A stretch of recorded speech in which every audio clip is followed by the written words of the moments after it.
Je viens d'une famille sédentaire. Et dans cette famille sédentaire qui ne voyageait pas, ça buvait du matin au soir. Ça jouait aux cartes. Ça tapait les femmes. Et dans cette famille, il y avait 5 garçons et 2 filles. Et j'étais le dernier. Je pensais que tout le monde avait la même vie que nous. Donc j'étais heureux et malheureux, puisqu'on ne connaissait pas le Seigneur. Et dans cette maison, on vivait dans 93 à Bloménil. Et un jour, les pasteurs, ils ont dû venir chez nous pour un cas de possession, qui était ma tante. Et quand les pasteurs sont venus chez nous pour apporter l'évangile et prier, le soir où ils devaient prier, ma mère me disait « Abraham, sors dehors, mon fils, ne vois pas ça, sors dehors !» Bon, je sortais, puis par la fenêtre, je voyais comment les pasteurs chassaient et priaient. J'ai commencé à paniquer, à avoir un petit peu peur. Et dans la même maison, après c'était mon frère qui était dans ce problème-là. Là, c'était un peu plus difficile puisque j'étais avec lui toute la journée. Et le soir, il fallait se sauver. Les pasteurs sont revenus et dans la même maison, ils ont commencé à prier. Et ma mère me disait « Abraham, sors dehors, ne vois pas ça, mon fils, sors dehors !» Et moi, par la fenêtre, je voyais comment les pasteurs chassaient. Et à ce moment-là, j'ai eu peur. J'avais peur du noir, peur de mon ombre. Dans cette même maison, je ne voudrais pas vous faire pitié, mais pour vous dire la situation où on était, je me réveillais des fois et je disais à ma mère, mets-moi à manger. Elle me disait, rendors-toi mon fils, rendors-toi, c'est mieux, parce qu'il n'y avait rien à manger. Et pendant des années, cette même vie, chaque jour, j'ai jamais vu autant de larmes dans ma vie. Que toute une famille pleurait derrière le décor de la boisson, de la musique et toutes de ces fêtes mondaines où tout le monde avait le sourire, mais tout le monde avait le cœur brisé. Et j'ai décidé de sortir de chez moi parce que je ne pouvais plus rester dans cette maison. J'avais toujours la même image devant moi. Et quand je suis parti, j'ai rencontré mes cousins qui étaient avec des raclés. Et mes cousins touchaient à la drogue et à l'alcool. Alors qu'est-ce que j'ai fait? J'ai commencé à toucher à la drogue et à l'alcool et j'ai aimé ces choses.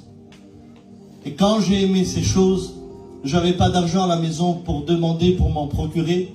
Donc j'ai commencé à voler. Et quand j'ai volé, j'ai commencé à me procurer les choses que j'aimais. Donc de la drogue et de l'alcool. Et quand je me suis drogué, j'avais du mal le soir à rentrer chez moi parce que je ne voulais pas que ma mère sache que son dernier c'est un drogué. Alors j'ouvrais les voitures des gadgets le soir et je dormais dans les voitures. Et quand j'arrivais pas à ouvrir les voitures des gadgets, je dormais dans les parcs. Et quand j'avais froid dans les parcs, j'allais à l'hôpital, aux urgences, passer une visite comme les clochards faisaient exprès de passer une visite, mais je voulais rester au chaud. J'ai passé des Noëls et des jours de l'an sur un banc dans un parc, drogué. J'ai fait une crise d'angoisse à un tel point que j'avais plus de cheveux ici derrière. Je ne savais pas qu'il fallait prendre des antidépresseurs et comme j'en prenais pas, je perdais mes cheveux. Et ma vie chaque jour était celle que je vous explique. Et un jour, j'ai pris le bus, j'avais pas de permis, minuit 15. Je me rappelle comme si c'était hier, minuit 15. Je prends le dernier bus pour rentrer chez moi. Et ce bus passait devant une église où il y avait tout un peuple mélangé qui louait et adorait le nom de Dieu. Et quand le bus a passé devant cette église, mes yeux se sont portés sur cette église. Et quand j'ai vu cette église, mon cœur a pleuré. J'ai senti une larme couler de mon cœur. Et j'ai dit drogué parce que je n'avais pas de force avec mes lèvres. Quand vous vous droguez, vous êtes très fatigué. Et je vous demande pardon, je marchais dans la rue comme ça. J'avais mal ici du matin au soir. Et j'ai dit drogué dans mon cœur. J'ai dit Seigneur, combien que j'aurais donné pour être dans cette église. Parce que je savais que ceux qui étaient à l'intérieur avaient une meilleure vie que la mienne. Je fais cette prière le lendemain, Zoni, le rame missionnaire, lui qui s'occupait de ma famille, il me dit, Abraham, t'étais où? On te cherche partout. Et moi, j'avais honte, j'avais un respect pour ce pasteur. Je dis, j'étais là, Zoni. Il dit, ce soir, tu viens avec nous. On va à la réunion. Et moi, je dis, d'accord, Zoni. J'avais un respect, je ne voulais pas lui dire non. Et quand on part avec lui, on part direction Sarcelles. Et quand on arrive à Sarcelles, il est 9h du soir parce que c'était dans les bouchons. Et quand on descend, c'est un grand parking avec un camping de 7 mètres. Je dis, allez où l'église, Zoni? Mais il me dit, c'est là, c'est le camping. Je dis, moi, je rentre pas ici. Moi, l'église, c'est Noisy-le-Sec ou la cathédrale de Paris, mais je rentre pas dans le camping. Il me dit, viens, tu vas voir. Et quand on rentre, j'arrive sur le message, puisqu'il était tard. Et quand je rentre, j'écoute ces paroles. Si tu es rentré drogué, si tu es rentré angoissé, si tu es pris par des chaînes. Et dans moi, je dis, Zoni m'a tendu un piège.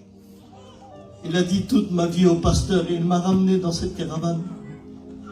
Et au moment où je mets mes deux mains pour me lever, pour me sauver du camping, le pasteur a dit un mot. Il n'y avait que moi et Dieu qui connaissait ce mot-là. Et là, j'ai commencé que Dieu est en train de me parler. Il dit, si ce soir tu veux être libre, si ce soir tu veux que ta vie change, il dit, lève ta main là où tu es. Et j'ai levé ma main droguée. Et j'ai senti un feu rentrer en moi. J'ai senti des chaînes tomber, des écailles tomber de mes yeux. J'étais là, j'étais dans le camping et je dis, mais qu'est-ce qui m'arrive, Zoni? Le Seigneur m'avait fait grâce. Alléluia. J'étais converti. J'étais baptisé du Saint-Esprit. Je me suis baptisé. Alléluia. Je me suis marié avec la fille d'un pasteur. J'étais appelé au ministère. En 2004, en 2005, j'étais candidat au ministère. Et un mercredi après-midi, mon ancien m'appelle, il me dit, Abraham, t'es où? Je dis, je suis à la maison. Va vite à l'église, je suis dans les bouchons. C'est la réunion des femmes. Et si je viens pas, prêche. Et quand j'ai écouté prêche, j'ai pris la voiture, j'ai grillé tous les feux rouges, les stops. J'avais un feu dans mon cœur. Et quand j'arrive devant l'église, je prends la clé. Et au moment où je mets la clé dans la serrure pour tourner, le bus qui avait 7 ans, j'étais drogué, il passait encore aujourd'hui. Et le bus passe derrière mon dos. J'écoute le bruit du moteur. L'église et la station de bus étaient tout près. J'écoute le bus passer et une voix qui me dit, Abraham, tu te rappelles où tu t'es demandé? Regarde où tu es aujourd'hui.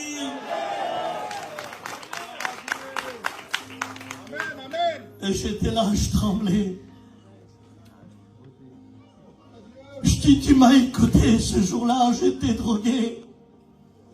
Oui, mais quand un malheureux crie, l'Éternel l'entend et le délivre de toutes ses détresses.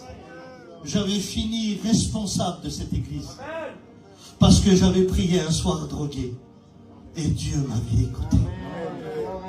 Et ce soir, ce que je voudrais te dire, c'est les mots que j'ai dans mon cœur.